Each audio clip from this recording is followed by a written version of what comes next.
ప్రయాణికుల భద్రతకు సౌకర్యాల కల్పనకు ప్రాధాన్యత ఇస్తారని ఏపీఎస్ఆర్టీసీ ఎండీ బాలసుబ్రహ్మణ్యం తెలిపారు. విజయవాడలో ఆర్టీసీ హౌస్లోని ఛాంబర్లో ఎండీగా ఆయన బాధ్యతలు స్వీకరించారు. బాలసుబ్రహ్మణ్యంకు సంస్థ ఉన్నతాధికారులు, సిబ్బంది పుష్పగుచ్చాలు అందజేసి ఘన స్వాగతం పలికి శుభాకాంక్షలు తెలిపారు.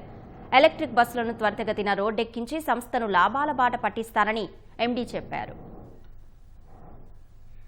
Give priority to the passenger comfort and safety అండి. సో ఆ దిశలో మేము ఏమేం చేయాలో సంస్థ తరపు నుంచి అవన్నీ చేపట్టడానికి ట్రై చేస్తాం. అదేవిధంగా ఇప్పుడు ఎలక్ట్రిక్ బస్సెస్ అనేవి ఇంట్రడక్షన్ వస్తున్నాయి కాబట్టి దాన్ని ఎంత వేగవంతంగా తీసుకొచ్చి సంస్థ లాభాల వైపు నడవచ్చు ఆ దిశలో కూడా కృషి చేస్తాం.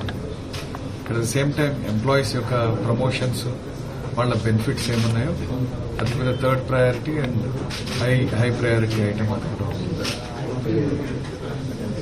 చెప్పదలసింది ఏంటంటే చిన్న నక్షల్లో passenger safety, passenger experience and convenience, దీనికి టాప్ ప్రయారిటీ ఇస్తుంది ఆర్గనైజేషన్.